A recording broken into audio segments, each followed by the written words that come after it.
about the part of Chapter 6, Identifying Learners with Difficulty Communicating.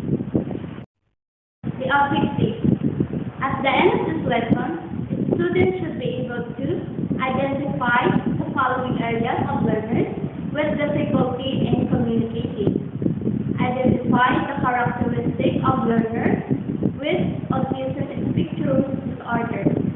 Discuss the value of communication and enhancing one's personal relationships and learners with ASD. And lastly, point out some issues involved in communication with ASD. The following areas can be looked into in order to identify learners with difficulty communicating by Howard 2017. First, case history and physical examination.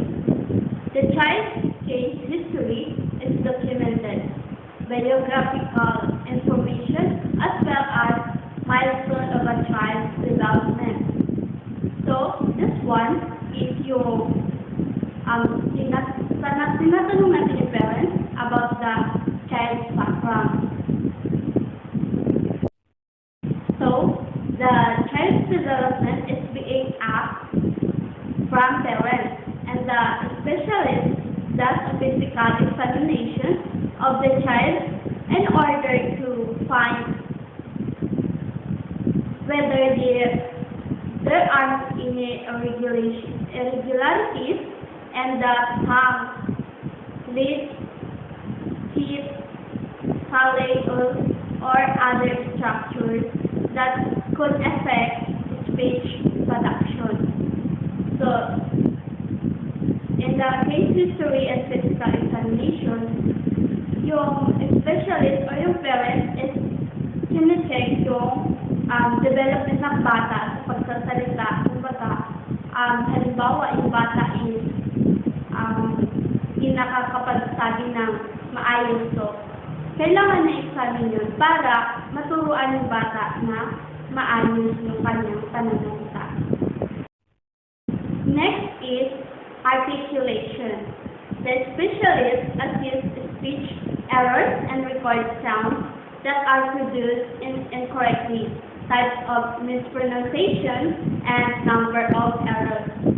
So, para yung bata, kapag siya nagsasalita, is malaman niya yung kung paano talaga yung pag-pronounce ng words. So, it is a big help to the child. Next is hearing. The child's hearing is being evaluated in order to identify whether it is a child's hearing problem that is causing the communication disorder. So it is very important to evaluate the child's hearing. Next is phonological awareness and processing. So having problems with the receptive and expressive spoken language, as well as difficulties in learning to read. This is very important to have a phonological awareness for the child's development. Next is overall language development and vocabulary. It is a test that measures a child's vocabulary as an indicator of language competence can be administered. Next, assessment of language function. The identification of learners, strengths and weaknesses, and various language functions. Assessment of language.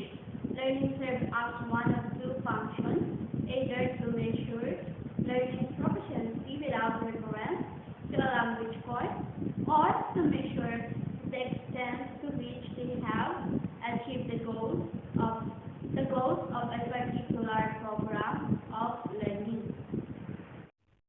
Lastly, observation and natural setting.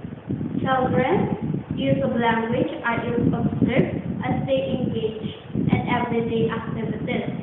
So this is very important to the child's development to keep observation because makakatulong sa bata kapag lalo na kung nakikipag-communicate siya sa mga kapwa niya bata. This is very important to have observation, natural listening. Let's come now to learners with autism disorder, or they have ASD. So what is autism spectrum disorder?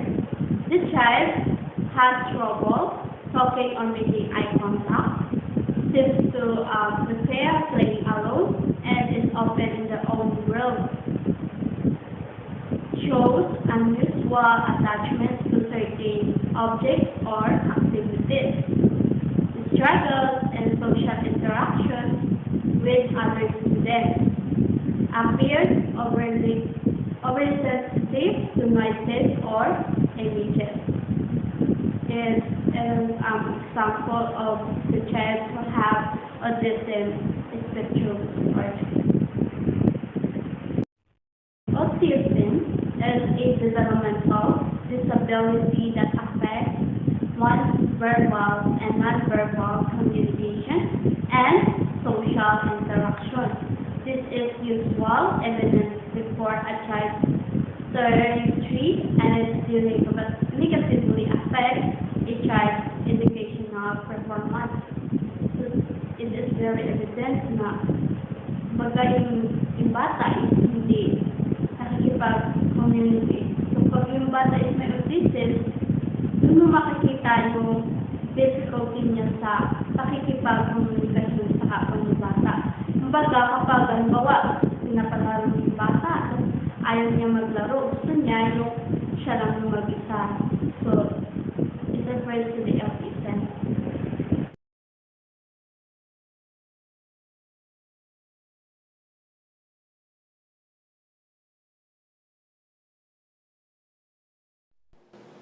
Let's come now to the characteristics of learners with autism spectrum disorder, or ASD. The domain, social communication impairments. The characteristic of social communication impairments, first, demonstrating appropriate play skills.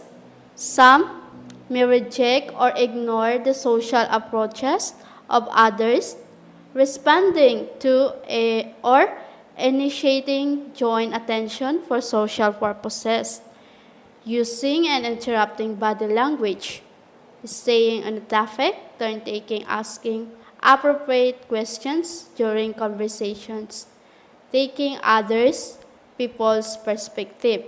So it is the social communication impairments. Next, speech language impairments. The characteristics for those who are nonverbal: lack of an effective ways to communicate, lack of spoken speech language.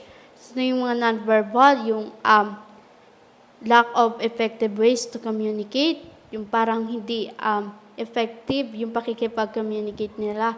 So,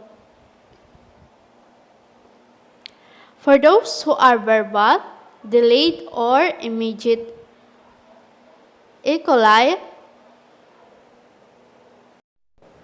Next, restricted, repetitive, and stereotype pattern of behavior, interests, and activities.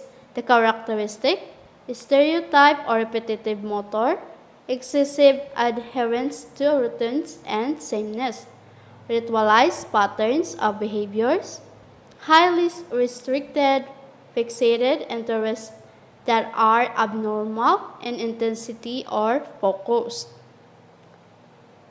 Next one is sensory differences. Visual input sensitives, auditory input sensitivities, tactile input sensitivities, taste, smell sensitivities, proprioceptive input sensitivities, vestibular input sensitiveness, yung parang Yung mga sensories niya is yung mga parang mga sensitive. Next, executive function impairments. The characteristics: difficulty with executive functioning tasks, rigid and flexible thinking, executive functioning difficulties at basic levels. So those are the executive function impairments. Next, common learning characteristics. The characteristics is demonstrate exceptional rule memory skills, being better able to process information when presented visually, difficulty with unstructured time or extensive waiting, difficulty generalizing learned skills from one setting to another, difficulty with organization of materials and activities, highly achieving in some specific areas and doing poorly in the rest. So those are the characteristics of common learning characteristics.